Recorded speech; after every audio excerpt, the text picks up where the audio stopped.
നിങ്ങളൊരാളെ ആത്മാർത്ഥമായി സ്നേഹിച്ചതുകൊണ്ടോ ഈ ജന്മം മുഴുവൻ അയാൾക്ക് വേണ്ടി കാത്തിരുന്നതുകൊണ്ടോ ആ വ്യക്തി നിങ്ങളെ തിരിച്ച് സ്നേഹിക്കണമെന്നില്ല, നിങ്ങളുടെ സ്നേഹം തിരിച്ചറിയണമെന്നില്ല. അയാളുടെ മനസ്സ് നിങ്ങളെ ആഗ്രഹിക്കാത്തിടത്തോളം കാലം നിങ്ങളുടെ സ്നേഹവും പരിഗണനയൊന്നും അയാൾക്ക് തിരിച്ചറിയാനാവില്ല.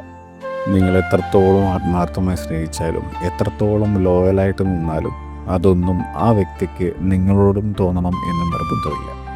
നമ്മളുടെ ലോകം അവരാണെങ്കിലും അവരുടെ ലോകം മറ്റാരെങ്കിലും ആയിരിക്കും. അങ്ങനെയുള്ളപ്പോൾ നമ്മളുടെ സ്നേഹവും കരുതലൊന്നും പരിഗണിക്കപ്പെടണമെന്നില്ല. നമുക്കൊരാളോട് തോന്നുന്ന അതേ ഫീലിങ്സ് അയാൾക്ക് നമ്മളോട് തിരിച്ചും തോന്നുന്നില്ല എന്നത് വേദന തന്നെയാണ്. എന്നിരുന്നാലും നമ്മൾ എത്രത്തോളം വേദനിച്ചാലും നമ്മൾ എത്രത്തോളം അവഗണിക്കപ്പെട്ടാലും നമുക്ക് അയാളോടുള്ള സ്നേഹം ഒരിക്കലും ഇല്ലാതാവില്ല. അതാണ് യഥാർത്ഥ പ്രണയം.